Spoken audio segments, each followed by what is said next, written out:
Hello and welcome to today's RIMS webinar, sponsored by Hub International, ready for the unexpected from defense to prevention, strengthening your liability risk management approach.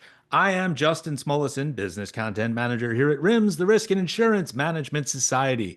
We have a few details before we get started with today's session. Here we go. If you have a question for the presenters during today's session, please submit them by writing in the question box. Feel free to ask at any point during the presentation. We will answer as many as we can. And for those we cannot address, the Hub team will reply to you directly. You will see a few polling questions posted throughout the discussion, so please participate to help us get a pulse on your perspectives. Lots of alliteration there. Following this session, the recording will be available through the on-demand events page of rims.org. And before we get started, also, RIMS is always proud of its strategic alliance with Hub International. The third installment of the Ready for Tomorrow webinar series will be October 23rd. Mark that date on your calendars and register at rims.org/webinars. Hub International will be at Riskworld 2025 in Chicago, May 4th through May 7th. Visit them at booth number 471. They will be building the Chicago skyline with Legos and look forward to your participation there as well. And be sure to attend their many speaking and educational sessions on topics including ESG, global risk strategies, developing international DEI programs, and building broker and risk professional partnerships. More info on those sessions later. And finally, all downloads and contact information will be accessible to the sponsor.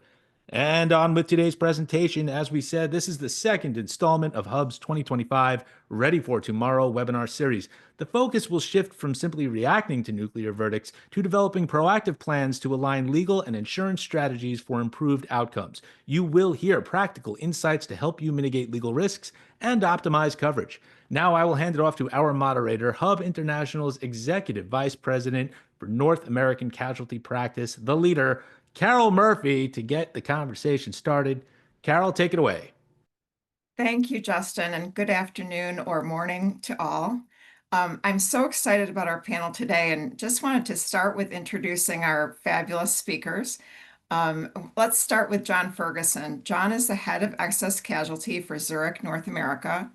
He has over 20 years of experience with several carriers and started his career in claims. And then one of my favorite people, Jeff Strege, who I've known for almost 10 years now. Jeff is the Senior Director of Risk Management at Academy Sports and Outdoors. Jeff has 35 years of experience in the insurance and risk management industry, including claim adjusting, broker production, and consultation. In his current role, he oversees Academy's enterprise risk management approach, framework, insurance sourcing and procurement, and safety and claims management. And last but not least is Bob Tyson, founding partner of Tyson Mendez. Bob is the founding partner of the national trial law firm Tyson Mendez, author of the #1 best-selling book, Nuclear Verdicts: Defending Justice for All. He spent more than 30 years handling product liability, catastrophic injury, wrongful death, and high-exposure jury trials, and well known for his groundbreaking work on the California Supreme Court case Howell versus Hamilton Meats. Now let's get started. So for our discussion topics today, we've got an action-packed agenda. Now that we're through the introductions, we're going to give some perspective on the marketplace, go a little deeper on third-party litigation financing and some of those factors contributing to the current environment. But we want to spend less time on the current environment and more what to do about it. So we're going to be talking about the role of analytics and establishing alignment with carriers and legal counsel. So let's get it started. John, why don't we start with you? What are the issues that have led to the current market conditions from your perspective? Sure. Thank you, Carol. First, let me set the table here. Obviously, I represent the carrier side of this discussion. Two, I wear an excess hat. I can talk enough about primary to be dangerous, and I will, but I have my biases here. I'm an excess guy. Three, any data I reference, it's not Zurich data, it's industry data, publicly available. Dowling is a great resource. I think they're incredible. So when I talk about some numbers and direction, generally where I'm getting it from, my comments are generally geared towards large casualty national accounts, but they apply across many other lines, middle market, and so on. And then obviously there's a ton of ways I could go with this. I just tried to pick a few of the main high level points for discussion here. So now that that's out of the way, how did we get here? Well, maybe we talk about where here is. So in the primary, the three pillars, auto. I think we've all heard quite a bit about auto over the years recently. I'll just say for context, over the past several years, directionally for every dollar of GWP a carrier put on their portfolio, they were probably booking that to $1.25 to $1.50 loss on their portfolio. So primary auto has been difficult, to say the least. GL, margins are thin, and I think I'm being a bit polite there by stating it that way. Severity gets all the headlines, obviously, but frequency has really increased, and as have judgments. Finally, workers' comp. It's the golden goose of what we do right now, right? And what most people are chasing in the market. In my world, the lead space, margins are thin. In 2019, I made a statement that you cannot be profitable in the national account lead umbrella space. I obviously had no idea the hardened market was going to come. Things have changed quite a bit since then, but it's still a very difficult line. And that's evidenced by the complete lack of emergence of new capacity in the lead space there. So that's how did we get here? I'd be remiss if I didn't start with legal system abuse.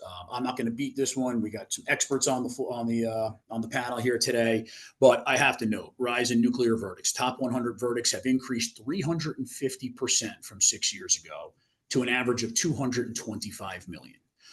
A little more locally, in 2010, on a personal injury judgment was 49K. In 2020, that was up to 125. I don't have today's data 5 years later, but I would just think directionally that number has exploded. So I have to mention social inflation, obviously, as an impact here.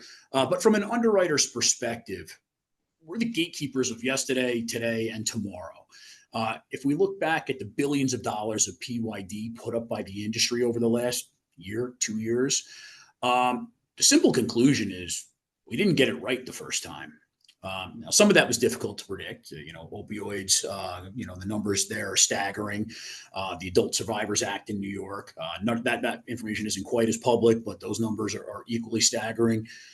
But then there's the claims frequency and severity. Recent industry data from 2015 to 2020, as an industry, we were woefully under-reserved, and carriers are adjusting prior year reserves. Unfortunately, the corrective actions of the initial hard market of 2019 have not outpaced this effect. Again, new data is showing us that years 21 through 23 are performing worse than expectation to the market. So that's not some great news for the future.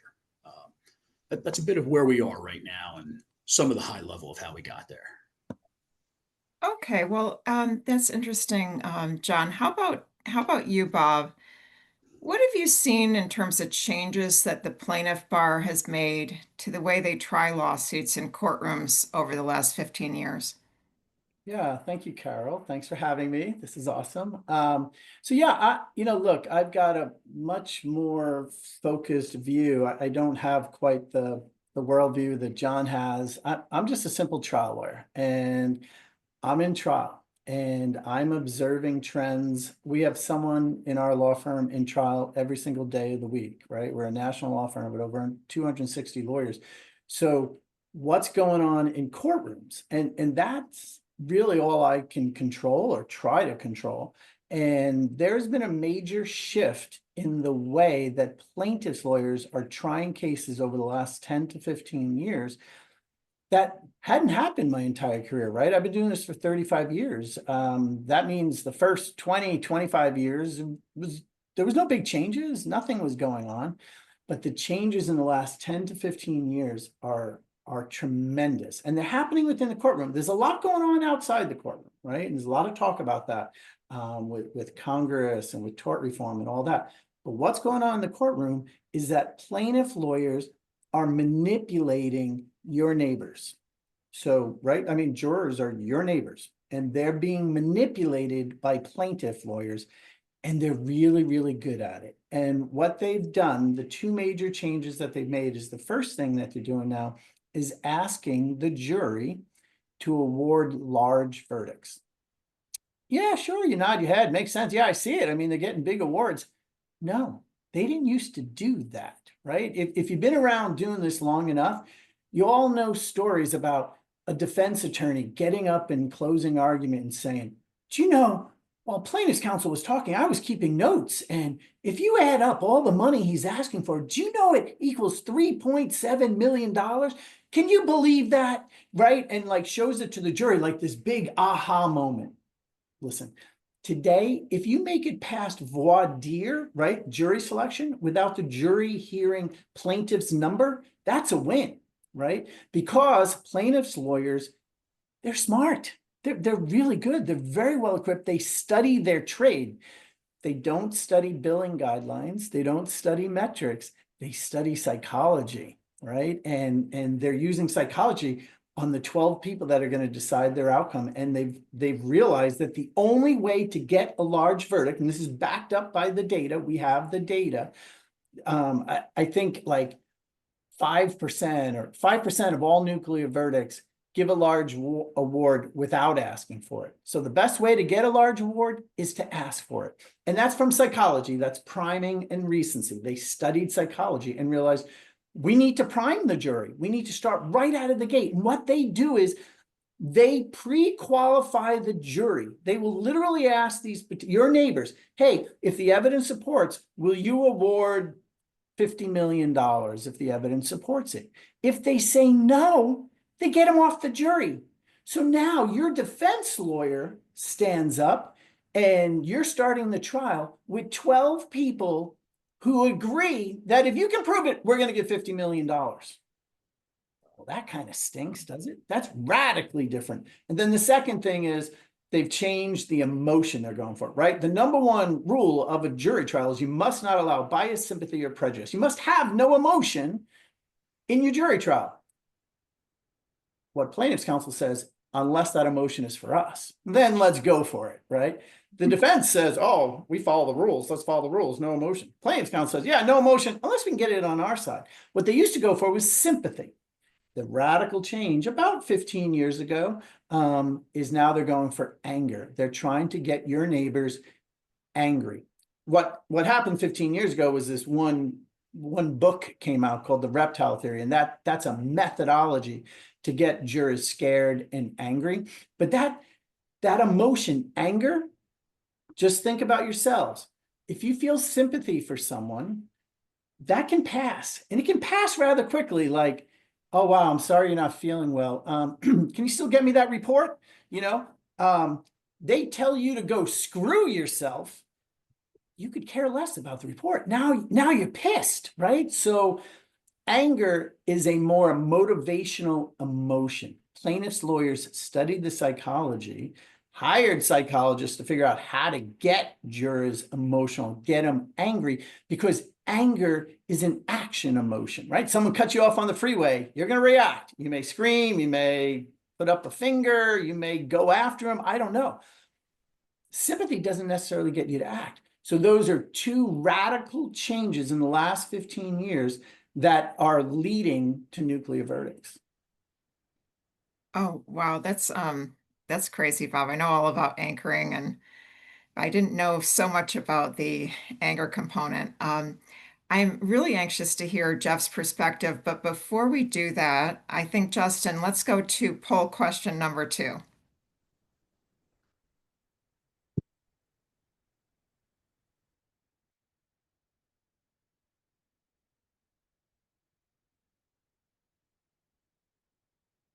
Sorry, I was double muted. What is the most critical component of claims cost containment? Is it safety and prevention, incident investigation, strong claim adjusting team, or quality outside counsel? I think we will give everyone a little bit more time so we can get past the 50% engagement. And quick plug for Risk World, May 4th through May 7th. Be And, there or be square, and and register at rims.org/riskworld. All right, if here we you're go. listening in today, please do respond to the poll as soon as you can. Here we go. We got it. We got plenty of good engagement. Here we go. You should be able to see the results now. Okay. Well, a really interesting distribution here. I think all of these factors are important, but I agree with the audience that safety and prevention is the best tool to prevent claims, to contain the cost of claims. So with that, Justin, I think we can close out of that response, and I want to have Jeff talk about that. So Jeff, how is your company at Academy Sports and Outdoors proactively managing liability risk before the claims occur? Thank you, Carol, and good day, everybody. It's an honor and a pleasure to be here with you. I'm going to put my Captain Obvious hat on for just a second and share something very, very profound. The lowest cost claim is the claim that never happens. That's true. And so based on that truth, we have deployed here at Academy a very proactive safety strategy that is designed to mitigate the potential for incidents to occur in the first place. This includes embedding safety into our operating standards and employee training so that as we train our team members to do their jobs, we're training them to do their jobs safely, as well as deploying meaningful safety walks and safety audits to help us understand what's happening in operations and what opportunities we may have to make improvements. Our team members are encouraged and they're empowered to take action when they see a hazard. So not only do effective safety procedures, reduce incident frequency, they also support a major business objective of ours, and that is to offer the best possible shopping experience to our customers and employment experience to our team members. Obviously, an incident or an injury interrupts that and can impede our ability to deliver on those objectives. Solid, effective safety measures also provide information that should something go wrong and should litigation ensue, we've got information and support to help improve our defense position in the event of litigation. So my philosophy in risk management has been for many years and continues to be that safety is the key foundation to incident reduction. In fact, I'll go so far as to say is that any claim reduction, claim cost mitigation strategy discussion that does not begin with safety is a miss. Oh, that's great, Jeff. So I want to shift gears back to the post loss environment. And Bob, speaking of data, is there a pattern to the large verdicts that you've seen? Yeah, there really are. I mean, let's start with this when it comes to a nuclear verdict. Typically with a nuclear verdict, a lot has to go wrong. And if you speak to the defense side of a nuclear verdict, and very often they don't want to talk to you, right? It hurts to get hit with a nuclear verdict. I mean, just in the name of it. So, but if you speak to them, you're going to hear that a lot of things went wrong. Like, we just got brought in last minute. All our witnesses didn't show up. Our experts went south. We got bad rulings from the judge, right? And you listen to it all and you take it in, which I do. But then what we've been able to do is get to what is consistently found in almost all nuclear verdicts. And what we did was, after book number 1 came out, a lot of folks on your side of this, the insurance industry, is like, that's great, Bob. That's your 35 years of experience, your firm's experience, but do you have any data? So what we've done is we've gotten trial transcripts from over 100 nuclear verdicts from across the country. And it takes a lot of time to get it because you have to find the courthouse. You have to then find who was the court reporter because they don't work at the courthouse. And so it took forever to get these trial transcripts. Then you've got to go through all this data and look for patterns. And yeah, maybe there's a little bit of confirmation bias there, but it actually confirms book number 1, shocker. And so what is the pattern? What do you find in nuclear verdicts when you peel everything away? The exact percentages of these 4 items will be set forth in book number 2 in the fall when that comes out. But the pattern is a failure to accept responsibility for anything. And you know what, Jeff would be a great client, right? I'm sure Jeff gets a lot of defense verdicts. But what we're saying is there's a failure to accept responsibility for anything. And in Jeff's case, I mean, you're able to list all the things that he does for safety. You're able to stand by your client, stand by your corporation, and accept responsibility for being a safe corporation, not necessarily liability. That's not what accept responsibility means necessarily. So the pattern is there's a failure to accept responsibility. There is a lack of giving a number by the defense. Okay, so failure to accept responsibility by the defense, failure to give a number, failure to personalize the insured. I forget the percentage, but it's in over 85%, I think, of all nuclear verdicts that we've researched. And for this book, you know nothing about the insured. You know nothing about Jeff and his company. How does that make you feel, Jeff?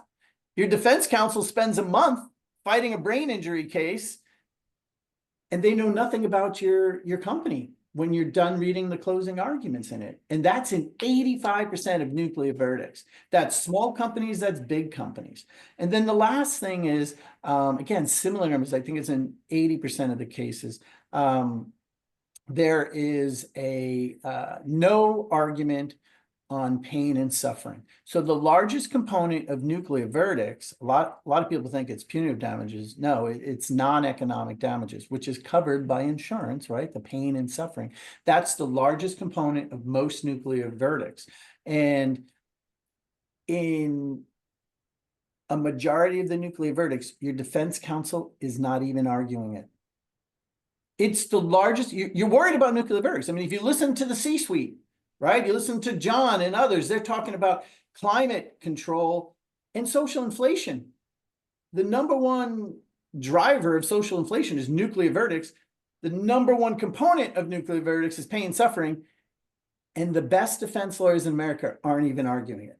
So there's the pattern: a failure to accept responsibility, a failure to give a number, give a defense number, not telling anything about the insured, not forming a connection with that jury. Remember, the plaintiff bar is spending days and many, many witnesses. In just about every trial we have to bring a motion to limit how many friends and family that the plaintiff can bring in to say what a wonderful person they were and how great their life was before. Have you ever heard of a plaintiff's lawyer trying to keep out the defense from telling too much about the insured? No, because we don't even try it. But the plaintiff's bar is doing it because you know if you can form a connection between that jury and your client, they're going to go in your favor.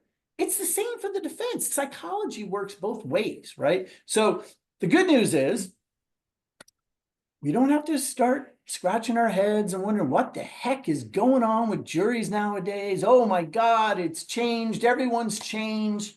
No, they're being manipulated by plaintiffs' lawyers. There is a pattern. And the good news is we know the pattern and you can stop it. The bad news is change is hard. Change is hard, especially in the insurance industry. Change is hard. And this has been going on for 15 years.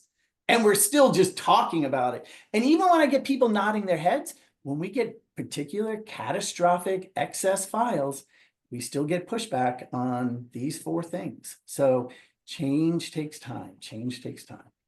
Interesting. John, what's your reaction to that? Do you see in the large lawsuits that pain and suffering is such a big component in terms of non-economic damages, and how do you feel about, more characterization of the defendant in a positive light? Sure. Yes, and that obviously it's the unquantifiable that allows the nuclear aspect of this. So, and yeah, I do love it. I love bringing the defendant more into light, and this then starts with base one, finding the right people to partner with. We talk about, again, I mentioned auto being difficult these days.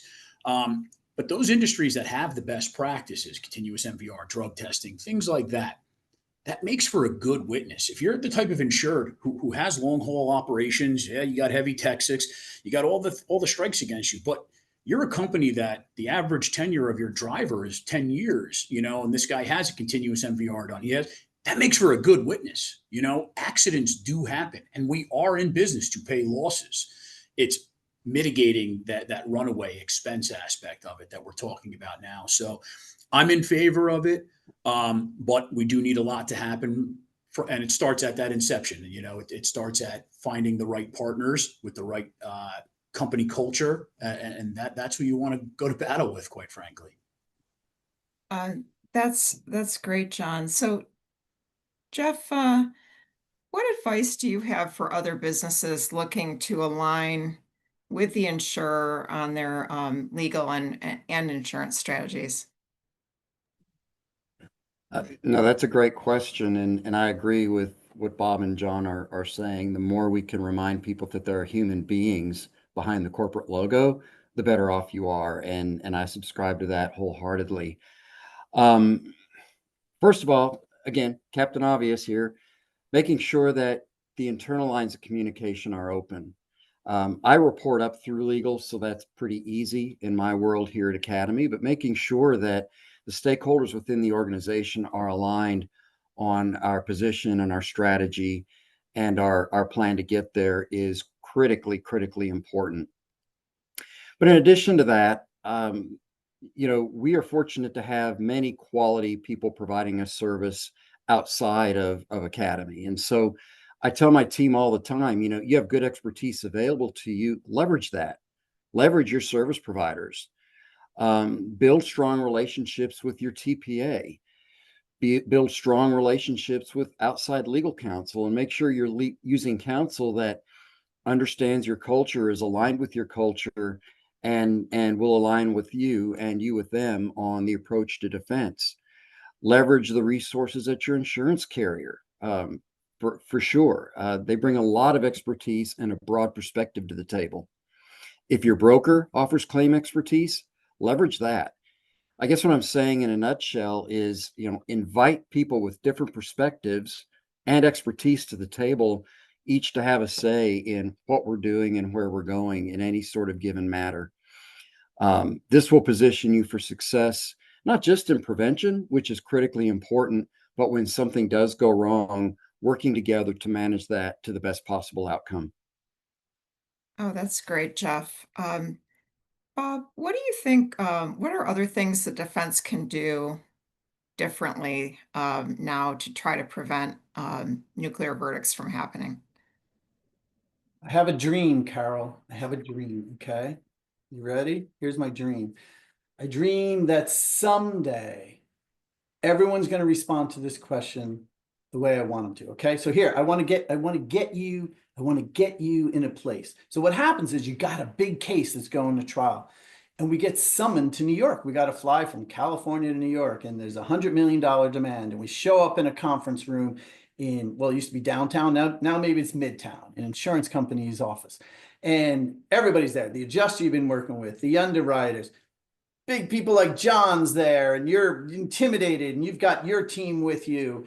And you sit down and to break the ice on this big claim that everyone's worried about, the insured's general counsel is there, the broker is there. Like there's 15 people around this table. And to break the ice, John's going to say, well, how are we going to win this thing, Bob? Right? And that happens. And so the typical response from your defense team is, all right, well, we've got a great case. We're going to fight this. We're going to fight that. We've got experts that say we did nothing wrong. We're going to deny, and we're going to win this thing. Here's my dream. Here's my dream. That your lawyers will say, when asked that question, how am I going to win this thing? And my lawyers too. Preach this to my lawyers. But how are we going to win this? We're going to diffuse anger. We're going to diffuse anger. Okay. And that is the premise of everything that we have to do. Okay. And the reason is because they're going for anger. So the first thing you have to figure out, and this can be hard for people, this can be hard for Jeff, that's very involved in the case. It can be hard for the insurance people. You have to figure out what's going to get a jury angry about your case, right? And a lot of times we feel like we did nothing wrong. And it goes like this. Well, they say we had improper lighting, but we had great lighting and it met the standard of care, blah, blah, blah. They say we didn't have enough security, but we have an expert. No buts. What's going to get a jury angry about this case? What is plaintiff's going to say to manipulate your neighbors to get them angry. Just make the list. Then you have to figure out not how you're going to deny that. How are you going to diffuse anger? How are you going to diffuse that anger? It's a different strategy, right? Because as we all know, if you've ever been angry enough, Carol, anger is such a powerful emotion that sometimes you can't even hear. That's why you see cartoons where like the character's face gets red and steam comes out their ears. Like there's a little bit of truth to that. Like you physically, if that person is making you angry, you're not listening. You're thinking like, how can they be saying this to me? I'm going to kill them. You're not listening to their argument.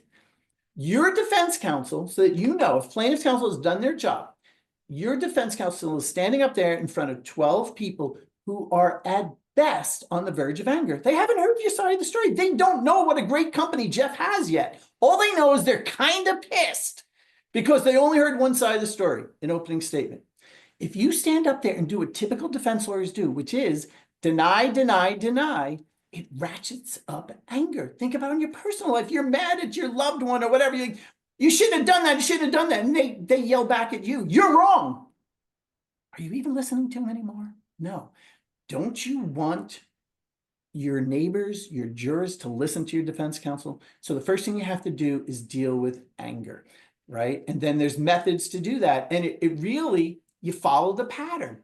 In every single case, you guys have to be asking your defense lawyers, you need to validate that emotion of anger. You've heard that. That's a psychological term. They're using psychology against us. We have to use it against them. It's called validation. You need to validate that emotion. You don't say they're right? Like you can make somebody angry by saying they're right when they know you don't think they're right. Like we didn't do anything wrong. So why are we going to say they're right? No, but you need to validate that emotion. One way to do that, the most powerful tool we have as defense lawyers is accepting responsibility, not necessarily liability. Then you just follow the pattern. Then you should be given a number. We give a number in every single jury trial. I know it's controversial to give a number when going for a defense verdict, but if you look at the data, University of Iowa Law Review did a study in 2016 that essentially found that anchoring or giving a number works both ways. In the same set of facts, when plaintiff asked for a bigger number, they got a bigger award. Same set of facts. It wasn't like a more painful case. When the defense gave a number, the award was lower. Okay, so anchoring works both ways. Makes sense. Psychology is the study of humans, not just plaintiff lawyers. But what the University of Iowa Law Review scientific study found is when the defense gave a number, you are more likely to get a defense verdict. Well, so many people in the industry don't agree with that, right? But that's the data. And that, of course, that's our personal experience. We give numbers every single jury trial and get defense verdicts almost every week. So it does work. And then the other things you do, like we talked about, you got to tell the story about the insured, and then you have to ask your defense counsel. You need to ask your defense counsel, right? John and Zurich, they have these great pre-trial reports, and all big carriers do. You need to add to those pre-trial reports, how are you going to argue pain and suffering? I mean, that's important. You want to know, if it's the biggest component of nuclear verdicts, I think you should know how your defense counsel is going to argue it. And what it'll do is it'll start them thinking about it. So those are the four main things that you can do within a trial to stop nuclear verdicts. Okay, wow. There's some great learning nuggets there, Bob. So thank you for that. I love that idea of diffusing the anger as the overriding premise. But you were talking about data, and speaking of data and analytics, Jeff, what role does data and analytics play in improving risk management strategies? You know, there's kind of a common phrase or common mantra that I've heard for many, many years, and that's, the numbers tell a story. And my position on that is, well, the numbers are sort of the Cliff Notes version of the story. And maybe I'm dating myself a little bit, but I think most people know what Cliff Notes are, right? They're a summary. Data analytics done well takes the numbers, and the numbers point us to the story. They point us to the areas of opportunity that may be presenting themselves in the program if we just dig a little bit. And so we work with our third-party administrator, our safety team, we work with our broker, and we work with our operation leaders here at Academy to look behind the numbers and seek to understand where they're pointing us. What is the story? What is the root cause? what's really going on here so that we can deploy appropriate and meaningful strategies to mitigate the potential for similar incidents, or we can deploy meaningful strategies to better evaluate claims that are presented and hopefully manage those to conclusion. So we look for patterns in incident causes, geography, just to cite a couple of examples, incident rates within various parts of the store, for example. So running reports, gathering data is great, but looking behind that, kind of peeking behind the curtain, so to speak, to really understand where that data is suggesting you go is a key component to a successful execution of various strategies and risk management. Oh, that's awesome. So I think it's time for another polling question, and this one speaks to me, especially as a casualty broker. But Justin, will you put up our next polling question, please?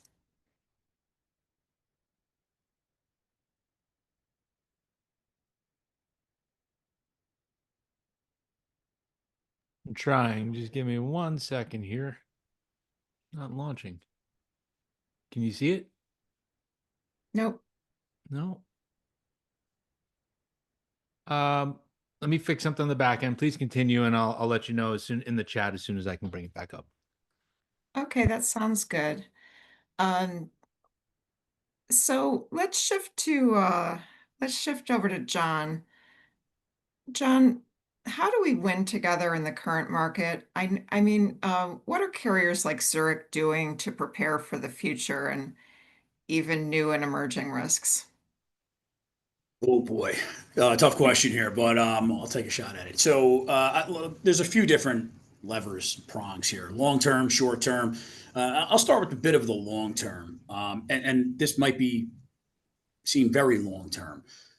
We've talked about nuclear verdicts and whatnot.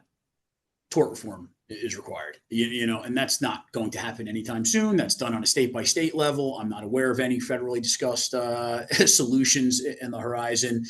But I would challenge those customers in particular, but everyone on this call, everyone involved in RIMS, to get involved. Period. I'll make a plug for the LSA coalition, that is 400 members right now. Zurich was one of the primary founders of it, but it's not exclusive. It's not a Zurich only initiative. Zurich hosted the initial meeting, but Liberty ran the second one. Chubb is hosting this year's. All the top brokers are part of it. But really, change is going to come from the customers, the insureds.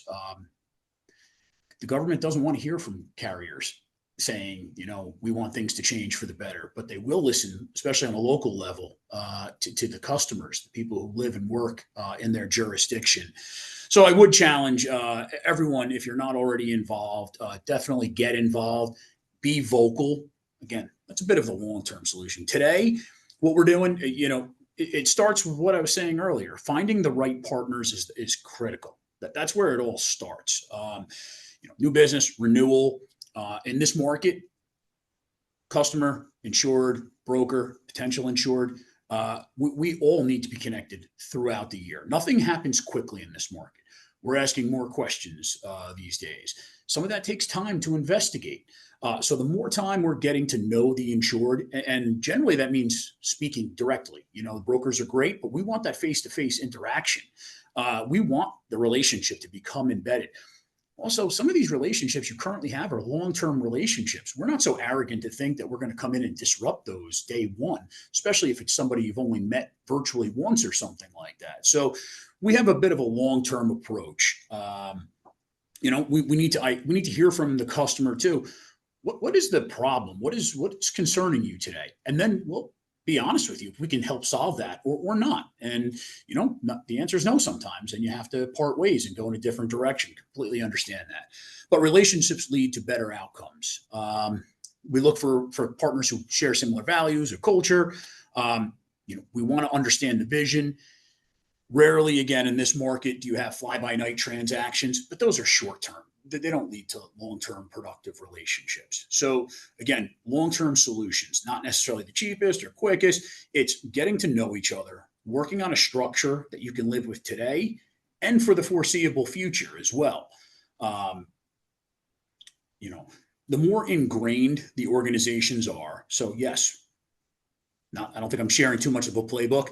Chances are, if we partner with you, we want your primary, we want your excess, right?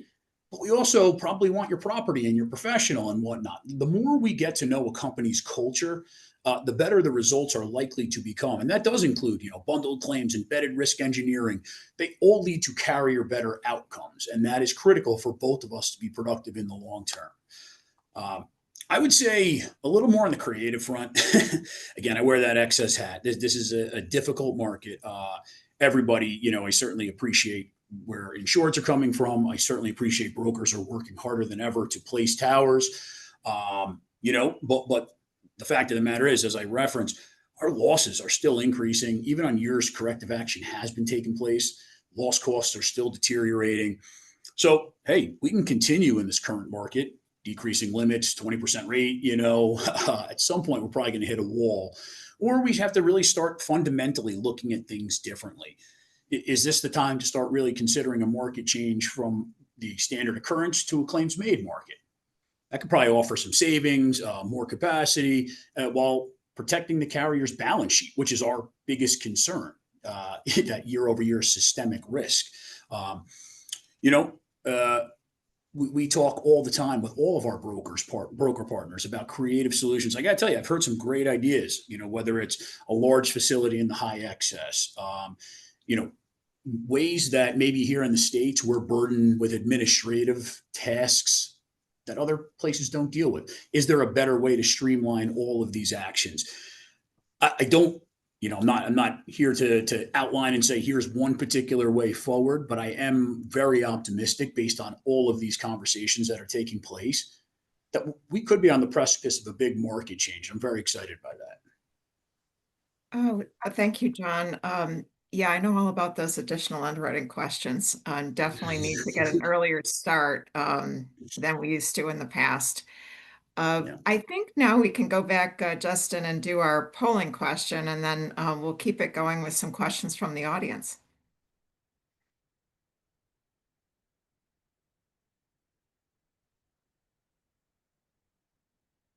Justin, is it loading now?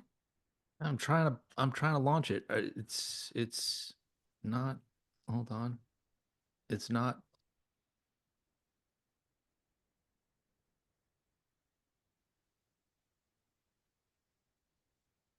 Okay, well, let's keep dialoguing and we'll see if we may or may not have any more polling questions. Okay. So John gave us a great perspective on the carrier's view. And I have seen where carriers feel that they have a strong partnership. They may offer higher limits or better Sorry, I got it. pricing. Okay. I'm sorry. Oh, that's okay. This So is yeah, I'll take. I'm sorry about that, Carol. With the that, decrease in excess capacity, consistent talk of carriers sending hammer letters at record pace, our primary focus is completing the tower, getting the best terms and conditions, getting the cheapest price, or finding the best partner, even if at a premium. I'm gonna give everybody a few seconds. I apologize for that. I'm double muted here, and there was a tiny little button that I wasn't pressing, and I got it now.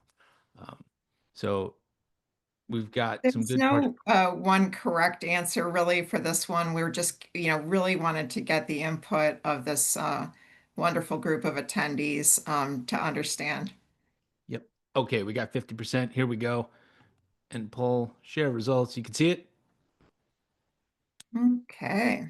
So again, not necessarily a right answer, but see that finding the best partner, even if at a premium, is edging out getting the best terms and conditions. Both certainly very important considerations. So where we were going before that was we had some great perspective from John on the carrier's view. I wanted Jeff to give some perspective on what challenges are businesses facing due to rising liability claims. Absolutely. We all see it in the marketplace. Yes, increasing litigation costs, definitely so. But along with that, increasing claim values in general, increasing settlement evaluations in general pre-litigation. We see that as well. You know, what we have to recognize as clients is that increasing claim costs across the marketplace, they impact rates for everybody. They impact rates for me, and they impact rates for every buyer and sourcer of insurance that's out there. So there are headwinds at renewal time, most definitely. Even if my claim costs or my claim experience is fairly benign, sometimes I feel some of that pain as well. Yeah, that's interesting.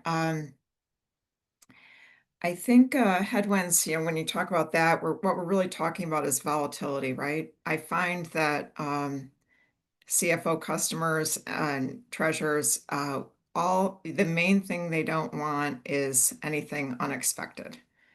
And so it all gives rise to greater volatility, and that's something that, we have a huge focus on managing at this point.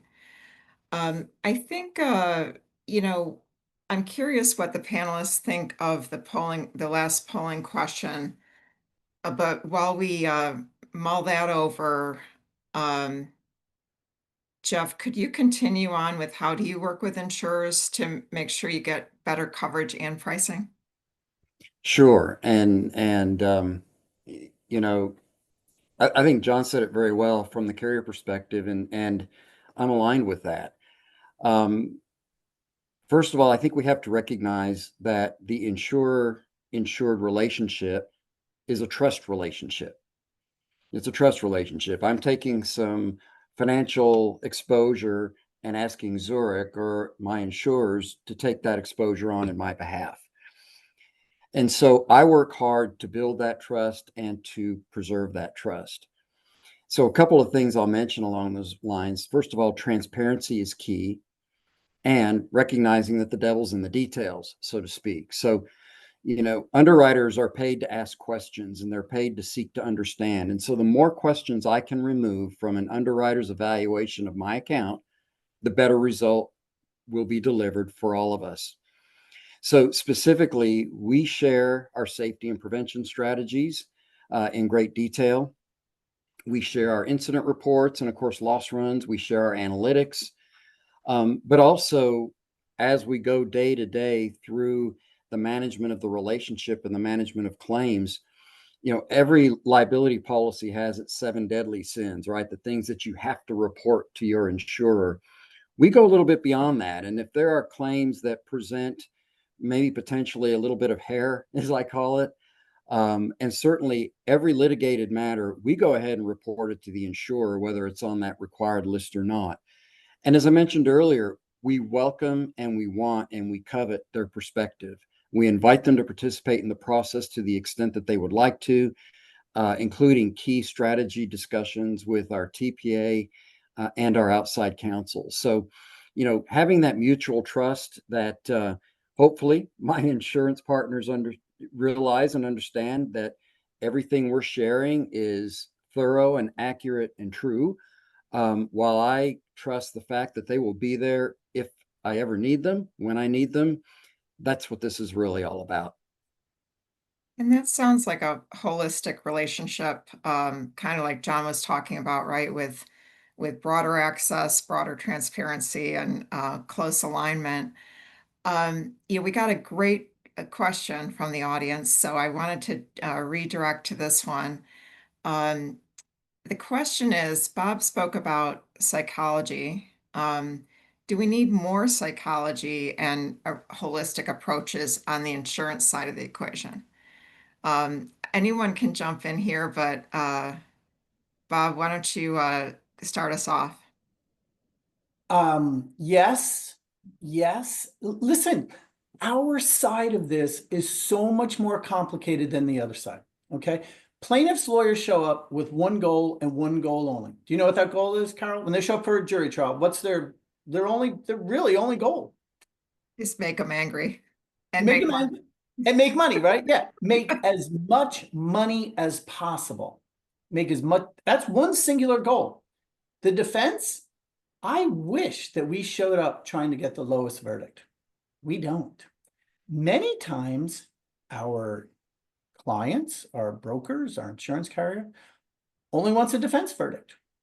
Well, sometimes when you want a defense verdict, only a defense verdict, because of reputational risk or in the face of all evidence, all research, all data. I mean, everyone wants a defense verdict, but sometimes you mock it, you do mock trial, you spend $100,000 on a mock trial, and every which way you mock it, you're going to get hit for something, and then you still want to go for a defense verdict? Well, that could make a jury angry, right? So the reasons not to do these methods, the 4 things: accept responsibility, give a number, personalize the insured, and argue pain and suffering, have nothing to do with the 12 people in front of you. In our side of this, we're worried about a lot of stuff behind the scenes. We're worried about the tower, right? We're worried that if we give a number that's above our tower, then we're going to get a hammer letter from someone that's above us that we should have settled it for that amount. If you're saying that in trial, right? You talk about trust. I mean, the fact that the towers have gotten, there's so many people on a tower. It used to be like AIG at 50 million, and that's all we dealt with. Now there's peace and peace and peace, and everyone's got a different desire. What do the 12 people that you've hired me to persuade them to rule in your favor, what do they know about what your insurance policy limits are, or what the tower looks like, or the fact that you might have other claims pending, or that insurance carrier has a relationship with a broker? They know nothing about that, but that's what we're focused on, right? And I get it. It makes sense. You don't want your lawyers going nilly-willy, but the reality is that the other side is purely focused on persuading 12 people and using every psychological tool available to do that. And we're worried a lot about what's going on behind the scenes. Yes, we need to totally be focused on psychology. Okay, excellent. Well, unless anyone disagrees with that, which I doubt, we have another great question from the audience. And I think we'll send this one over to you, John. In the casualty world, margins are thin. Customers are frustrated. Brokers are working harder than ever. Don't we know it? What changes are we willing to accept to deliver better outcomes? Well, it's a great question. Again, some of the things I potentially suggested, could we consider a change of our form from the current occurrence trigger to a claims made? Could we, it comes down to that cost benefit analysis, what we're willing to stomach. But if we continue on this current trajectory, and by that I just mean, same form, same terms, we're going to continue to repeat the same sins of our past. I think I mentioned, but if I didn't, based on the Dow numbers that they showed, yes, the 2015 to 2020 years are not performing well. So carriers are putting up PYD. That's okay. We understand that. Big corrective action 2019, the market hardened in the excess, big changes, right? Well, the data between 21 and 23 isn't showing that we fixed anything. Its carriers are still having the same response. So we from our perspective, have not fixed that issue of capping, protecting our balance sheet in the long run. Then from the insured perspective, we get it. You can't just keep taking, hey, we gave you 5 million last year, we're going to give you 2.5 this year and 20% rate increase. Like we get that that's also not a sustainable model. So there does have to be some considerations. I feel like the casualty, specifically the excess casualty realm, and I know people would argue the opposite actually, but in some ways it's become a bit of a catch-all. I see environmental give back, or pollution, I should say, give back, broadening, from the peril time element that used to be 721 to 3090, and just things like that. And I'm sitting here saying, well, maybe we need to get more restrictive again. There's pollution carriers out there. There's pollution towers you can put together to cover these exposures. Obviously debatable on how I specifically state this, but potential cyber exposures bleeding into the excess world. So in one sense, we feel like, man, we have to get this thing back in the cage and really capture it a little bit more. So it really comes down to that. What are people willing to accept? Again, we can continue offering what we're doing today. and see how long that works for all of us, or it doesn't work.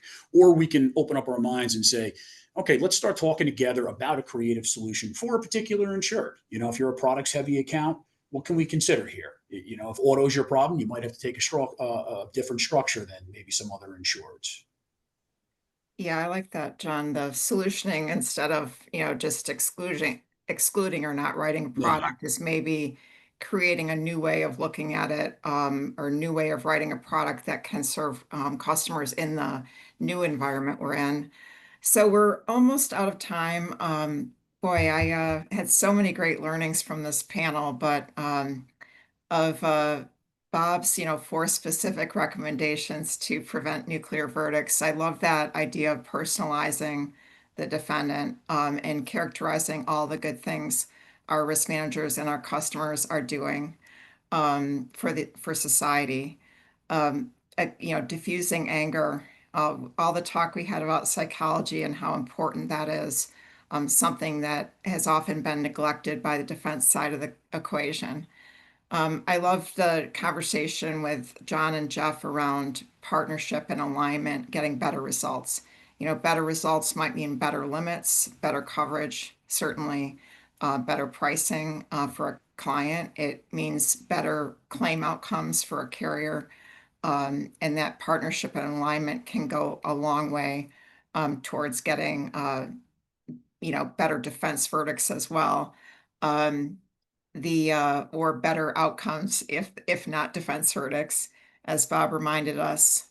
And we talked a lot about data and analytics, and I love that idea that Jeff was talking about comparing the data and analytics on safety and what the customer is doing to what the carrier sees from their larger book of business and experience with a wide span of customers. So with that, thank you all so much. You've been a wonderful panel, and thank you to our great audience for the great questions. I'm going to turn it back to Justin to wrap us up. All right. Thank you, Carol. That was great. I would like to thank Jeff Strege of Academy Sports and Outdoors and the RIMS Houston chapter, and our guest on RIMScast this week, Bob Tyson of Tyson Mendez, John Ferguson of Zurich North America, and our fabulous moderator, Carol Murphy of Hub International, for their collective time and expertise. The Hub International team has your questions and will reply to you directly if we didn't address your question today. A copy of the webinar will be archived on rims.org within a few business days. Now, Hub International's next Ready for Tomorrow series webinar will be on October 23rd. Registration is coming soon. Visit rims.org/webinars. For more information about Hub, you can visit hubinternational.com and follow them on LinkedIn. And as we said earlier, RIMS is so thrilled to continue our partnership with Hub International in person at Risk World 2025, which will be held in Chicago May 4th through the 7th. Continue to broaden your risk knowledge with Hub International and RIMS there. Visit rims.org/riskworld to register, and be sure to stop by Hub International's booth, number 471. Write that down, 471. They will host speaking sessions as well, including the main stage keynote introduction by my friend Mary Beth Hahn, the ABCs of ESG, Protect and Swerve, how to fluidly manage global risk programs in an ever-changing world, driving DEIA, strategies for building inclusive international organizations, broker and risk professional partnership strategies, how to make it work. It's going to be action-packed. Thank you. RIMS is global, and we'd love for you to build your network with us. Visit rims.org/membership to apply for a RIMS membership. This was a fantastic session. A lot of great ideas. Thank you all, and stay safe.